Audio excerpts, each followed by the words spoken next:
And welcome on in to the latest edition of the Blue Horseshoe podcast. He is George Bremer. I am Ryan Hickey. We are recording this, George, on Tuesday afternoon. And for the first time in a few days, George, we can proudly and thankfully say no new Jonathan Taylor news, no new drama, no new Jim Irsay press conference, no new report of Jonathan Taylor wanting a trade request or having a new injury now pop up out of nowhere. This has been, for the first time, George, in a few days, a strictly football practice and day. And that's what mostly in this pod we're going to talk about. Obviously, some Jonathan Taylor storylines we're going to sprinkle in here and there.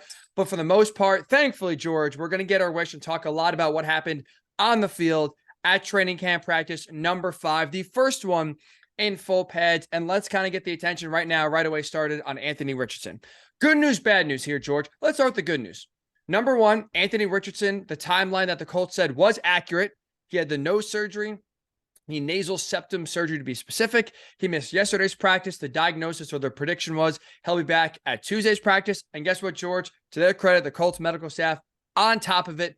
There was Anthony Richardson out there practicing in full pads, 1 day removed after missing practice on Monday with the surgery. And he said, at least after practice, he's breathing a lot better. So the surgery worked. The timeline was accurate. That's the good news. The bad news, George, in full team 11 on 11 periods, most with the first team, Richardson went 5 of 12 in those full team, again, 11 on 11 plays. So not exactly the best day from your rookie quarterback. So since you were there, George, right, the numbers don't sound great. Love for you to provide some analysis and provide some color to those numbers, 5 out of 12. Should fans who are not at practice today and they just see the tweets and the numbers from practice, should they feel worse than the numbers look? Should they feel a little bit better maybe Richardson played than the numbers look? How would you evaluate Richardson's first full padded practice in a Colts uniform? Yeah, I don't know if the numbers are ever all that important in and of themselves. We keep track of them because I think it's a lot.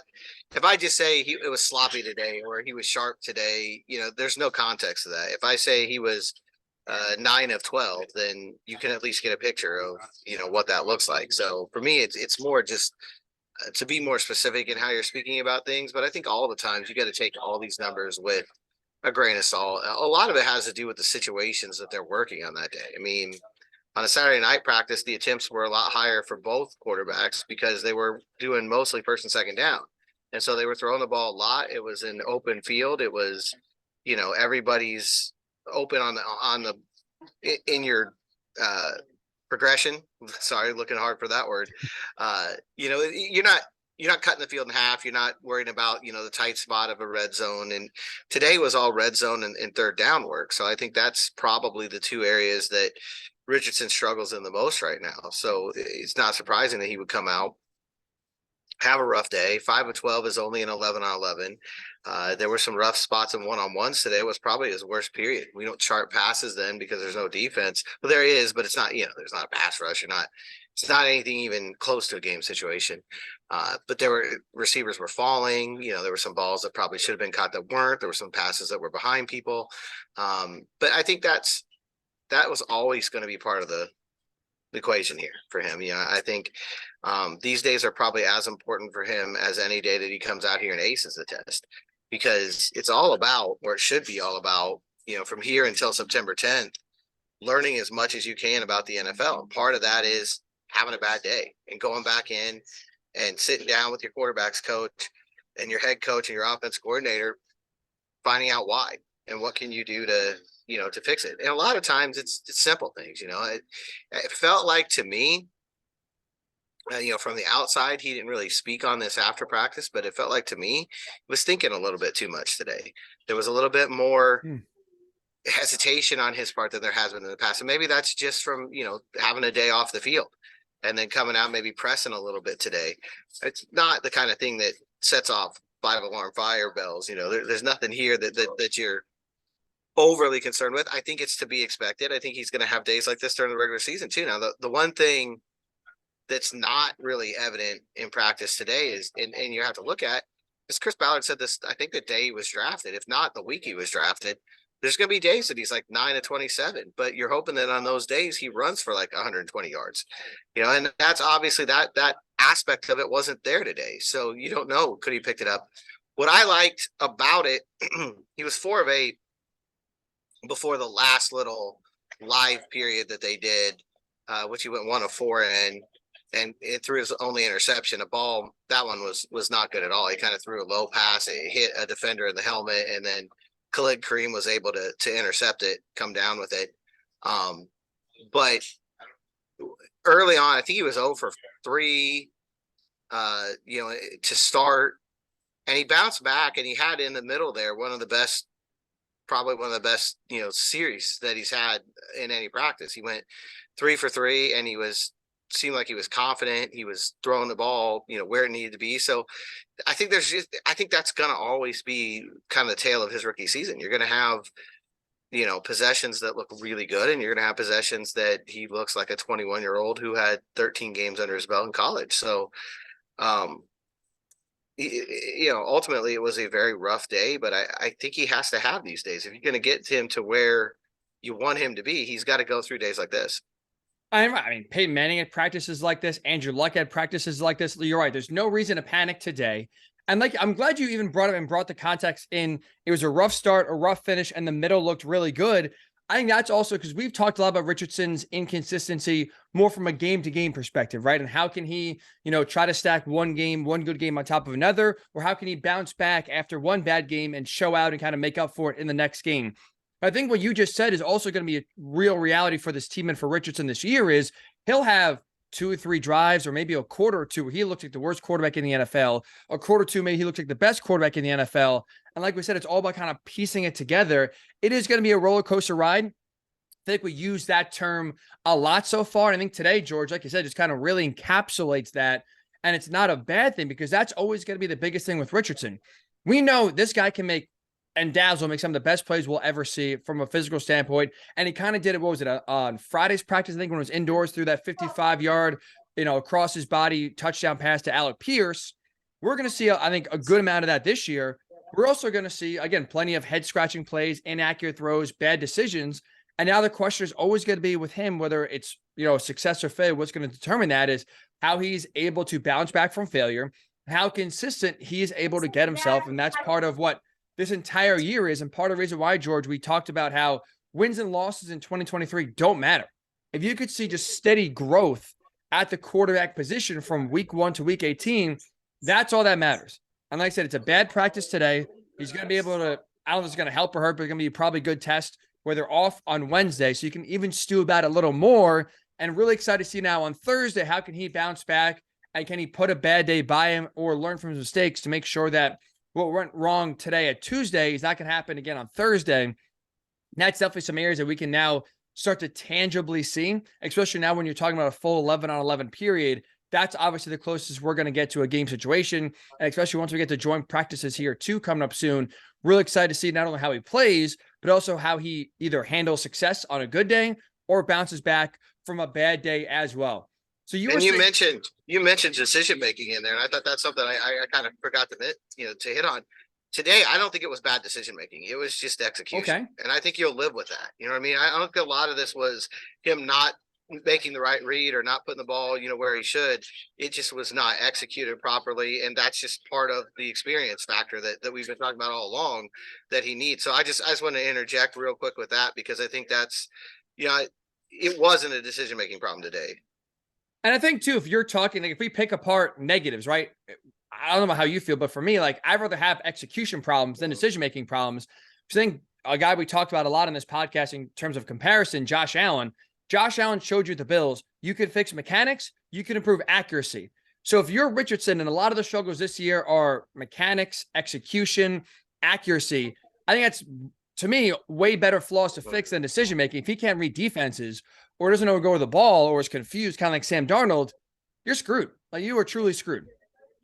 Yep. No, and that's why, I want to point out it wasn't really decision making today. It really was more just mechanics and, just execution. You're going to have days like that. It's 21. He's still learning the league.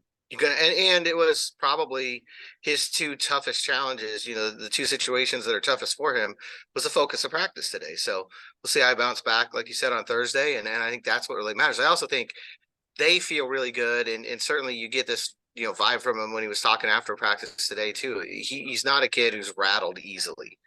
What he went through at Florida was pretty high profile. You're in the SEC. You're wearing Tim Tebow's number. You didn't have a great year. He survived that. His confidence is intact. So I don't think he's a guy you're going to have to worry about from a mental standpoint from week to week either. Those are two really encouraging things, I think. That's a good point. You're on. right. Learning from last year definitely helped kind of brace him for failure. I think sometimes too, you see a lot of quarterbacks in college light it up, tear it up, don't know how to really deal with failure because the best player on their high school field, best player on the college field. And now, as we know, that's where the biggest jump is from college to NFL. You are very rarely, if ever, the best player on an NFL field, especially when you just walk right in coming from college. So you're right, kind of having those peaks and valleys last year should help prepare him for a day like today. It's not great, but like I said, hopefully you bounce back. And like I said, it hasn't hurt his confidence so far last year, which doesn't kill you, does make you stronger. If you are just finding us right here, it is the Blue Horseshoe Podcast. Hopefully you're listening wherever you get your podcasts or on YouTube. If you're listening on one or the other and want to see both, check us out wherever you get your pods, Blue Horseshoe Pod, bright blue logo. Check us out on YouTube as well, Blue Horseshoe Pod. So, George, you were saying before, to add some more context to today's 5 of 12 from Anthony Richardson and full team periods, a lot of the focus, a lot of the work was red zone, third down. Mm-hmm. Yep. Red zone and third down, so short yardage stuff. Exactly the areas of the game that he probably needs the most work on right now. And also, I think the exact areas of the game where you will see the absence of Jonathan Taylor felt the most. So I want to ask you this too, because it's obviously, there's a lot of factors we could talk about as to why things did not go well for Richardson and offense today. Obviously, we know Jonathan Taylor has not been practicing. He's not been on the field at the same time as Anthony Richardson all offseason and all of training camp so far. Yesterday, we got the breaking news on the pod. Zach Moss officially broke his forearm, out 6 weeks. So when you're talking about short yard situations and red zone, running back, especially this year for this team, is going to be of utmost importance. And so far today, it was what? Deion Jackson and Evan Hall were the two main running backs working with Richardson. I think everybody got in there. Okay. I think Xavier Scott was there. I think the only guy who didn't, Jake Funk, I know, got in there. I think the only guy who didn't get, a first team rep was probably Clinton, who just got here. I think everybody else was in there.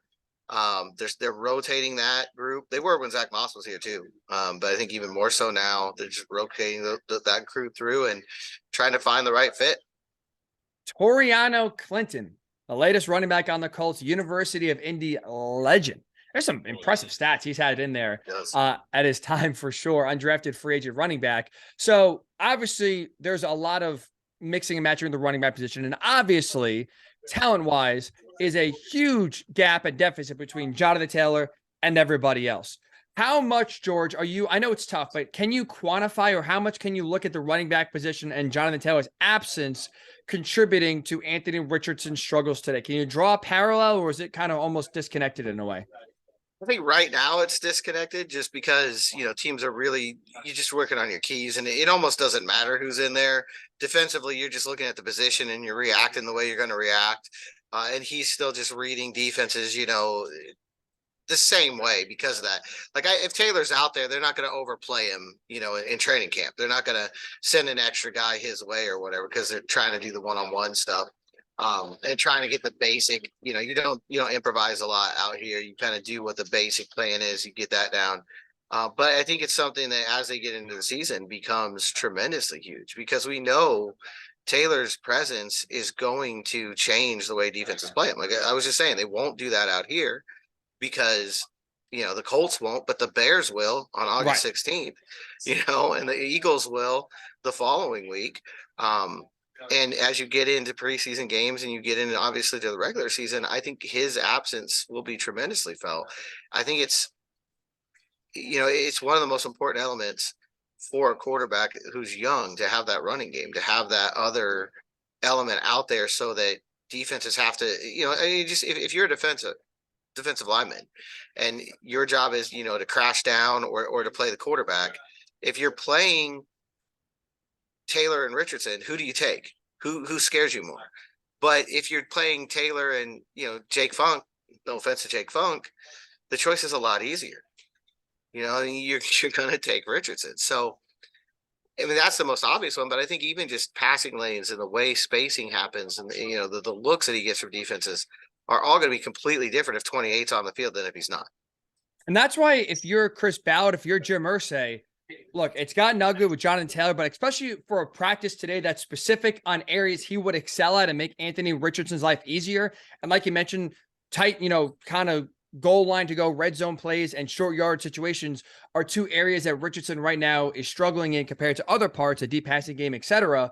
So it just only, to me, hammers home the point that even if we forget about a contract extension, I think even just bare minimum, try to get him on the field this year. We've talked about this on Monday's pod, whether it's doubling his salary, giving him some sort of incentives, giving him something here in 2023 when you have almost $20 million in cap space, just to get 28 on the field for this year and make him happy in 2023. And in a way, kicking the can down the road to after the season. But at least when you're kicking the can down the road, you're at least opening the door either to some sort of friendlier contract negotiations or a less, making him a little less unhappy if you franchise tag him, just giving him more money in 2023 to, like you said, get the biggest weapon on the field in two areas that Anthony Richardson struggles in the most. Just makes too much sense to me, George. And again, I know it's one practice, and you are right where it's like it's disconnected because the Colts are playing their defense straight up in the red zone. They're not game planning to take away, Jonathan Taylor like they would if it's a real game, or like the Jaguars would in week number 1. But and I know it. Come week 1, defenses are going to play this team differently in the red zone and in 3rd and 2 if 28 is back there compared to if any other running back is back there. So make Jonathan Taylor or make Anthony Richardson's life easier by putting Jonathan Taylor out there. And even though it's just one practice, the first padded practice, and like you said, there's a lot of areas you can kind of talk about that are different in a game compared to just a training camp practice. Today, if anything, should serve as a reminder to Ballard and especially to Irsay. Look, maybe biting the bullet, maybe doubling JT's salary, giving him a few extra incentives in just 2023, just to get through this year with him on the field happy. I could go a long way in helping Anthony Richardson's development, which will go a long way in helping this team going forward here. And I think today was just a reminder of that, George, in a way. Absolutely. I think that's the number one key in all of this. I mean, we can talk about all the other soap opera things that are going on, all the other, ridiculousness that's going on out there on social media and with the buses and everything else. But the bottom line is it's really hard to make an argument that this team is not better with number 28 on the field. And that's what it all boils down to. It's easy, right? You're 100% right. We're not even going to waste our breath because it's a failing exercise to argue that this team is better with JT on the sideline or not on the team compared to otherwise having the 2021 leading rusher on the field and taking attention away from Anthony Richardson under center. Let me ask you this, George, because we have obviously, rightfully so, spent the last few podcasts talking about Jonathan Taylor's impact, needing him on the field, him being the best offensive player this team has so far, especially at the skill positions. Let's talk about his importance in this. I want to throw a question by you here, because we saw the receivers. Mike Strachan had a good day today. We saw a nice decompletion of Michael Pittman Jr. We've not talked a lot about Michael Pittman Jr. so far, George, during training camp, because Jonathan Taylor and his contract situation have taken a lot of time away from that. But here's another guy entering the final year of his deal. No contract extension is imminent whatsoever with number 11. If we talk about, let me just phrase this question this way. We talk about who having a bigger year or who having a big year is going to make this team better. Is Jonathan Taylor rushing for, let's say, 1,500 yards, or Michael Pittman Jr. having a career high going for 1,500 receiving yards? Which is better? Which is more impactful? Which is better for the development of Anthony Richardson going forward? Is it JT having a big year in the running game, or is it Michael Pittman Jr. having a big year in the passing game? I think, as much as we've been talking about JT and how he's the best offensive player and how important he is, I think it is Pittman. I mean, this is a passing league, and that's not breaking news to anybody. And I think that's if Pittman's out there having, a 1,500-yard season, obviously Richardson's had a really good season throwing the ball, and I think that's how you start recruiting the other guys. You know what I mean? That's how you get other players to come join you. I'm not sure. It can happen with a powerful running back. I know, when DeAndre Hopkins signed in Tennessee, he said part of that was because Derrick Henry's here, changes defenses. But I think more so when you see that up-tempo, explosive passing game, and if Michael Pittman has had 1,500 yards, I would assume that's what the Colts are getting. That's where you get both sides of the ball. not just other receivers and other offensive players want to come here. Defensive players want to come here because they feel like, hey, this offense is going to support me. You see it all the time. How many guys last year took less money to play in Kansas City? I know Juju Smith-Schuster did, and there were a couple other guys that did as well. The short list for just about every free agent right now is like Cincinnati, Kansas City, Buffalo, right? Like that's where they start with. And if those three aren't interested, then they start looking elsewhere. But that all comes from the passing game.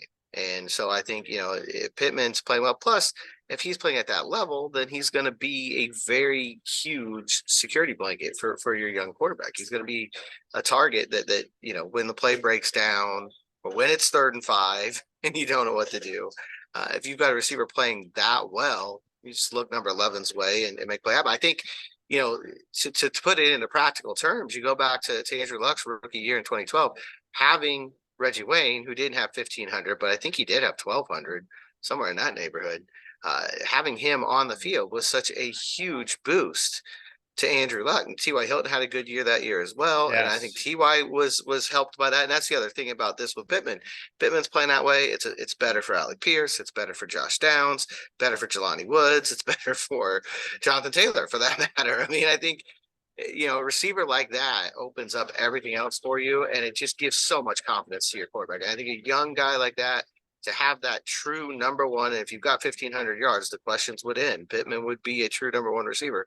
To have that true number one guy, it's invaluable. I don't think there is anything better for a quarterback than that.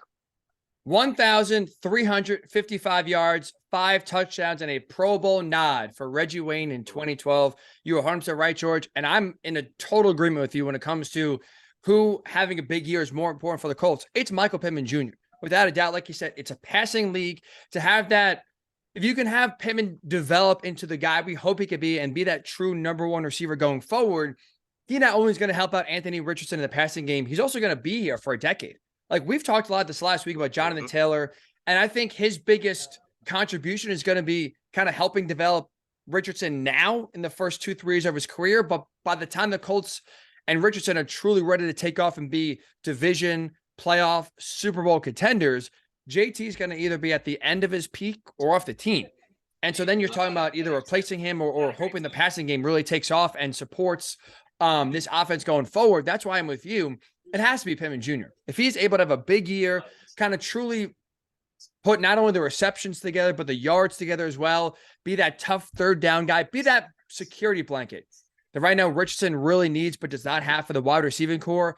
It's to me, I'm with you 100%. You said all the right reasons. It's easy. You definitely rather have a big year from the receiver than the running back. What makes this tricky, though, and I think what makes it maybe sometimes not a slam dunk answer is just that the problem is right now, I think what's more likely, like who do you trust to have 1,500 yards? I would argue right now, I'm like Jonathan Taylor. Even with the injury concern, right? Even with the contract stalemate, if you said one of those guys getting 1,500 yards, George, my answer still be who's more likely to do it. It's JT.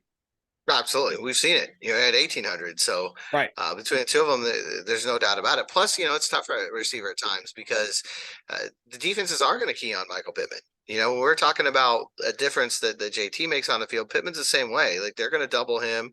They're going to shade their coverage his way. You're going to open up opportunities for Pierce, and it's going to open up opportunities for Jelani Woods. And you need those guys to play well too to keep defenses honest. But, and I would assume that's happening if he's got 1,500 yards. That's another reason why you'd rather see it from Pittman. If he's got those kind of numbers, I would assume the other guys are playing pretty well and allowing him to continue to have opportunities to make plays. So it's, I think Pittman had probably his best day out here today. There were just 5 completions for Richardson. He had 2 of them. And as you kind of alluded to earlier, one of them was about 30 yards. It was the longest play of the day. Really a good throw by Richardson, kind of one of those in between throws. He had to get it over linebacker and, ahead of a safety, and he put it right where it needed to be. Good route, of course, by Pittman, who was able to pull it in, and by far the highlight of the passing game for the first team today. But that's a relationship we still need to see grow. I mean, let's be honest. Pittman missed a lot of the spring, partly because of the hip, partly because for him, wonderful news in that he had a baby boy. Well, his wife did. He didn't. That would really be breaking news. Yeah. But they haven't had a lot of time on the field together. There haven't been a lot of snaps. So I think that's probably as important as anything out here in training camp right now, is that chemistry between Pittman and Richardson. And today's the first sign that that might be heading in the right direction. And two, I'll throw this by you too, George. Speaking of kind of Pittman and kind of getting the same page with Anthony Richardson, again, Jonathan Taylor's obviously been in the spotlight, and the Colts are basically publicly telling you, you got to prove, even though what you've done the first 2 years of your career. Again, last year it was injury, mostly riddled, but 2020, 2021, Jonathan Taylor had 2 really impressive years, and the Colts are sitting there telling you, you got to prove it before we can even think about or even offer you a contract extension. So even though publicly the attention's been on JT, I would argue, George, I think Michael Pittman Jr. has more to prove this year for the Colts than Jonathan Taylor does, just because you look at so far in his 3-year career, 40 catches as a rookie, 88 catches for 1,082 yards with Carson Wentz there in 2021. And then even though he had more catches, 99 last year, had less yards, 925, 4 touchdowns. I think he struggled with drops and at times, really kind of let this team down. We're starting to see now his average yards per catch. It's decreased each year of his career from his rookie year to last year. This is a guy that you talk about really needed to improve and really trying to have a big year, not just because the receiver obviously is more important going forward and long-term for the development of Anthony Richardson. It's also the fact that the Colts right now, I think, want to pay Michael Pittman Jr. I don't know what avenue they're going to go down if he has another up and down season, as he's going to be a free agent next year. And that could be a franchise tag possibility, depending on what happens with Jonathan Taylor this year and how Pittman plays. But you talk about needing to prove it, George. Obviously, a lot of discussion has been on Jonathan Taylor because he's been in the spotlight and Jim Irsay's put him in the spotlight. But it's really, I would argue, out of the two, Pittman or Taylor, I think Pittman has more to prove this year. How would you think about that? Yeah, absolutely. And this will be whoever starts under center to start the season will be his 6th different quarterback of his 4 years here. Could go to 7 if they start the year with Minshew and Richardson comes in later. So there's been a lot of factors that have played into this, but the bottom line is he's in the same boat JT's in. This is the last year of his rookie deal. Receivers are making a lot of money. He's going to command quite a bit of money.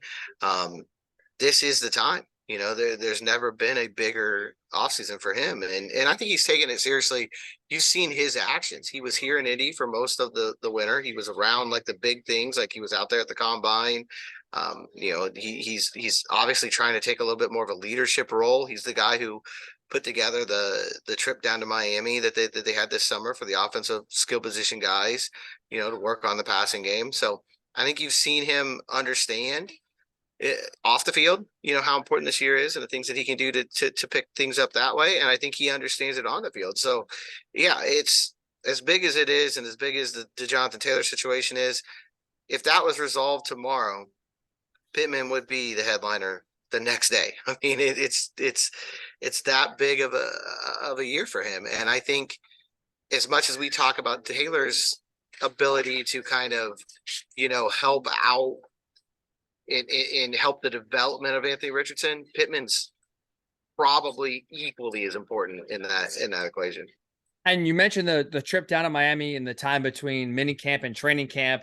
He's talked about it, and he's making a concerted effort, at least, to try to be a leader, try to show the value he's bringing to the team. So it's good that he is viewing this year as a massive opportunity, not just for the team and Anthony Richardson, but obviously for him and his future in staying here in Indy. I try to put a good foot forward in terms of contract negotiations that I'm sure will start happening once this 2023 season does end. So he's taken on that role. And like I said, really trying to put a good foot forward. He really hope that he can develop and have a career year. And if he does, that's obviously a great sign for, you would think, Richardson's development, and a great sign of this connection here going forward as well. Let's talk another receiver, George. And this leads us into today's daily edition of Hype or Hullabaloo. Mike Strachan, George. Death, taxes, Colts training camp drama, and Mike Strachan showing out in training camp. The 4 guarantees of life we get every single August here. A big day for Strachan as well. So let me ask you this, because it's not a doubt that he's going to play well in the preseason. Obviously, the big question for him is, can he translate it over to the regular season? So far in his career, in 2 years, in 2021 and 2022, in the regular season, he has combined for 5 catches, 85 yards, 0 touchdowns.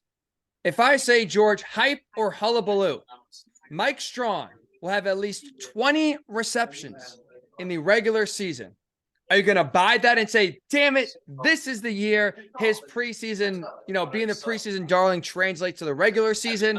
Or are you going to say basically same old, fool me once, shame on you, fool me twice, shame on me. I'm not buying in until you actually prove it on the field. I mean, he had a great day today. There's no question about that. Had a touchdown in the red zone. Gardner Minshew. Why not? Did that classic Mike Strachan thing on the sideline, climbing up over a defender, making a catch, high pointing it right there on the sideline, kept his feet in bounds, then hyped up the crowd afterwards because, of course, they were loving it anyway. And he was, come on, bring in even more of the noise. But I look at the roster mechanics and I have to go Hullabaloo here. I mean, there's 5 guys on this roster that we know right now are making this team at wide receiver: Pittman, Pierce, Downs, McKenzie, and Doolin. Doolin mostly as a special teams guy, but he's still going to be on this roster. So if you're the 6th receiver, which right now is what he's fighting to be, unless there's injuries or they really shock us and go 4 wide a lot and 5 wide a lot, you're just not going to get that many opportunities. I mean, the bottom line is he's going to have to not just make the team. He's going to have to jump over a couple guys. And I think it's tough to do because I think Pittman and Pierce are pretty well locked in at 1 and 2. I think that's pretty safe to say. Then you've got McKenzie and Downs fighting for that 3rd spot. The other guy, there might be a little bit of an opening when there's like a 3rd outside receiver because those 2 are kind of the slot guys. I think one of them's going to probably back up the other. They're probably going to be interchangeable in that regard. But right now, Doolin's that guy that, hey, if Pittman's down or Pierce is down or you need an extra outside receiver in the route, you're going to go to Doolin. At the very least, Strachan has to get above that level to even get the kind of opportunities that you're talking about. And right now, we haven't seen that happen in the regular season. So, can he get better on special teams? Can that help him, earn a bigger role? Can he be just more consistent with all of this? That's what the preseason's for. Had a great day today. There's no question about that. But like you said, he's had great days out here in Westfield. His number's probably going to be retired here in Westfield when he's done.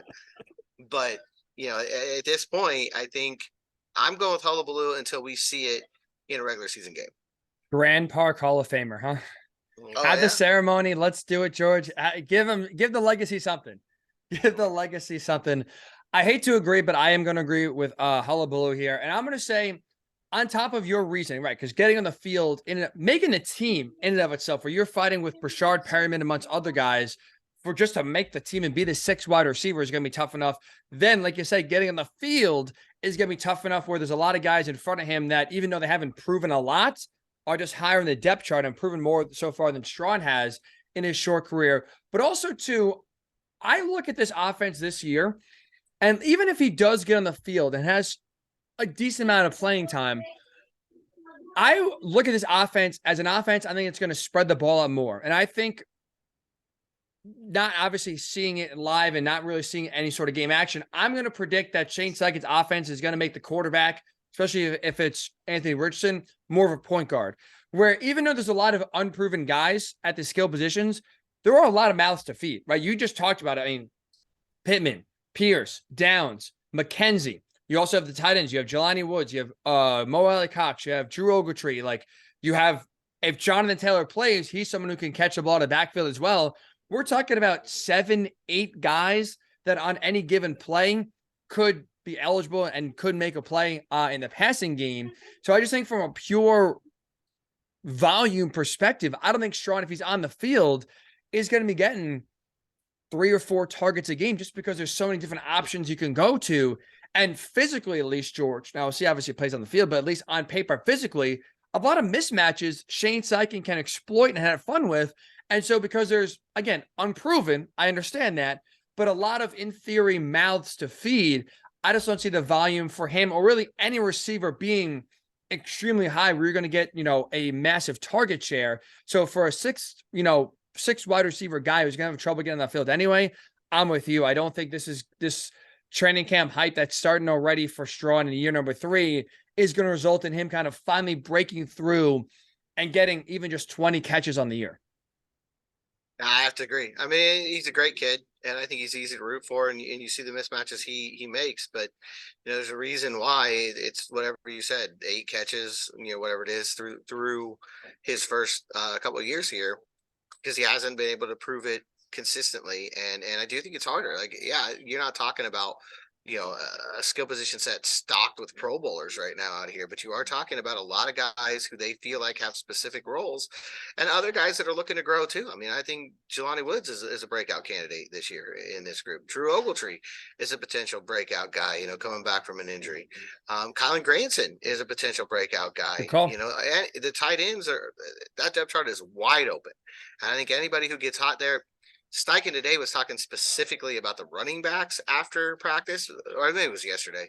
But he was talking about, when there's a rotation, you kind of go with whoever's got the hot hand. Well, I think that's true of the tight ends. I think it's true of the wide receivers, and I think his philosophy is going to be the same way. So, yeah, I mean, unless Strong gets to that point where he's just forcing himself onto the field and he's just so consistent that he's the first read for the quarterback, it's going to be hard to see the ball. Right. And he's done a good job of at least being the center of attention and forcing the ball his way in training camp. But again, for whatever reason, I don't know if it's a mental thing, if it's a physical thing, now all of a sudden you're going against just a higher caliber player. We've not seen it translate and really, again, lead to any sort of big impact once the regular season comes around. Again, in 2 years, 5 total catches and 0 touchdowns so far for Mike Strachan, the preseason darling, and like you mentioned, the Grand Park Hall of Famer.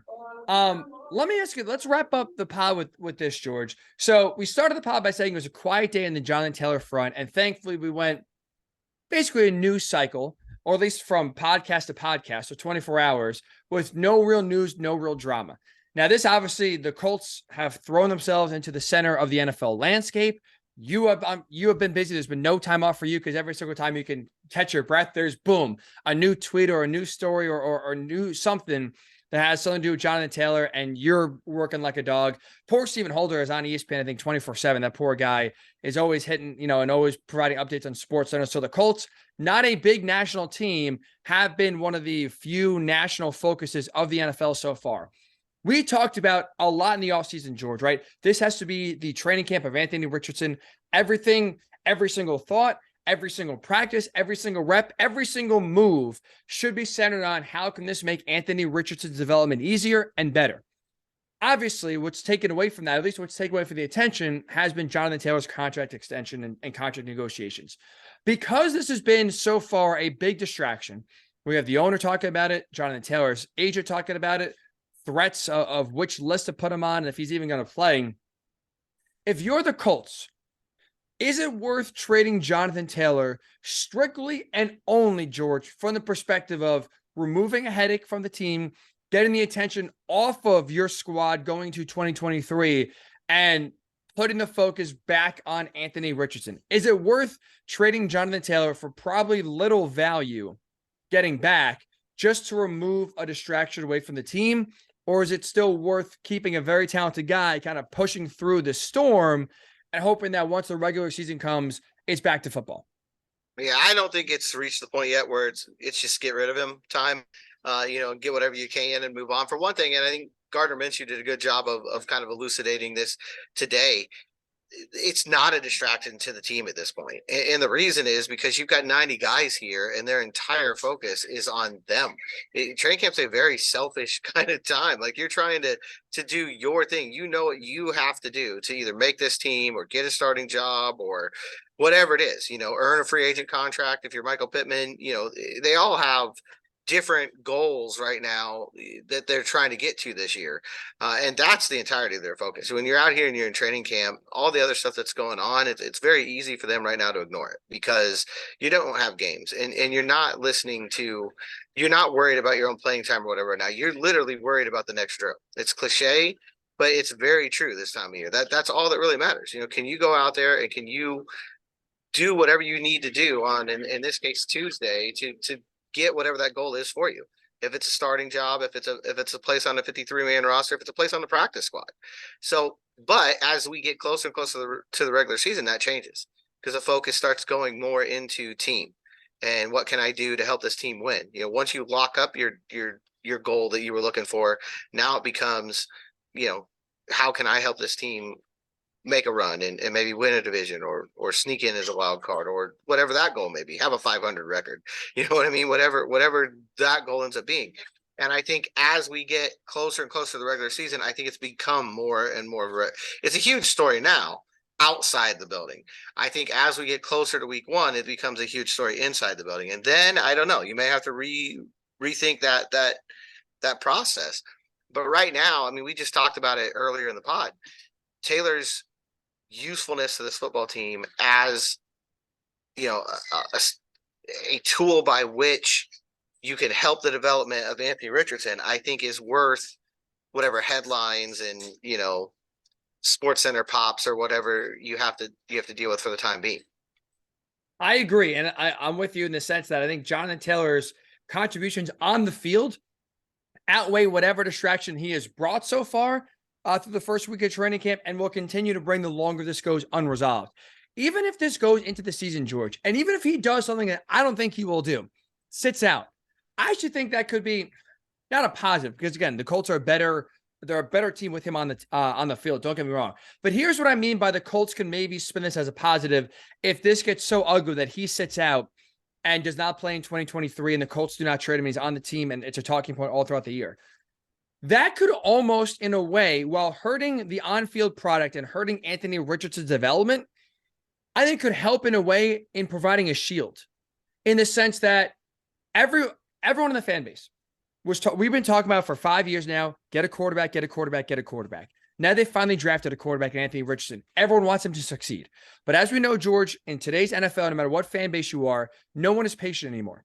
One bad game, you could have a bad first game, and there will be idiots. Again, a vocal minority, but there's idiots in every fan base saying, bust, trade him, stinks, let's tank the season, and let's go get Caleb Williams or Drake May and start all over again.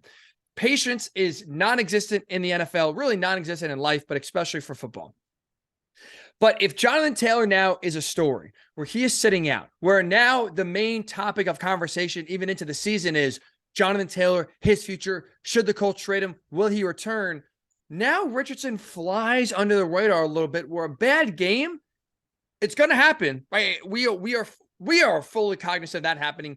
Maybe not every fan has recalibrated their expectations of that happening, to where now a bad game, it's not as much of an overreaction. Now there's not as much of a conversation of, is this the right guy? Are we sure he's going to work out? Maybe there's some red flags here. Maybe we should reconsider. Those stories get less, and that attention is less about Richardson's struggles in his rookie year and more about maybe Jonathan Taylor's future. So almost in a way, because it's the first quarterback they drafted in over a decade, because the fan base is so thirsty for an answer to Andrew Luck, and they've tried Band-Aids and they've not worked, and Chris Ballard has been hesitant to draft a quarterback. Now you finally do it and you take the plunge. There's going to be so much attention and focus on his development that almost every game is going to be overanalyzed, and overreactions are going to happen, good or bad. It almost in a way helps Richardson get pressure taken off of him, because now what should have been the main story, he is now story 2 or story 3 if this Jonathan Taylor drama continues to percolate and gets even uglier come the regular season time. Yeah, I think that's something that, even if he gets traded, we'll probably factor into it. I think back to 2017, and there were a lot of people that were willing to just say, just write this year off. It's just, you look back at it, yeah, this happened and that happened. That's the year Luck was hurt. And that's all you really think of. It's almost like just scrap it from the history books. That's the year Luck was hurt. And I think there's a chance that this will become, that's the year, that the JT issue was going on. And I think there's definitely an element there where that's preferable to, that's the year that Richardson tanked, which would be the other way of thinking it. So yeah, I mean, he's going to have his moments. There's no question about it. You kind of hit on it earlier. There's going to be games and drives and quarters where he looks incredible. And there's going to be games and drives and quarters where he does not. And you just hope at the end of the year, there's more of those incredible moments than there are the moments where he doesn't look incredible, and that they're getting more consistent. And that's, honestly, we've said it before, but we'll probably continue to say it, whether it's a 4-win season or a 10-win season. The most important thing is Anthony Richardson being consistent and looking like the guy at the end of the year. 100%. Absolutely. And like you said, if that even means, hey, not as much attention, so he's not thinking about it as much, and he's more just playing and shaking off the mistakes, or just as important, George, not afraid to make a mistake. We've seen plenty of quarterbacks become gun shy and kind of put blinders on or worried to fail instead of just letting it rip and not being afraid of failure. I mean, look, more times than not, right? First round picks fail than they succeed.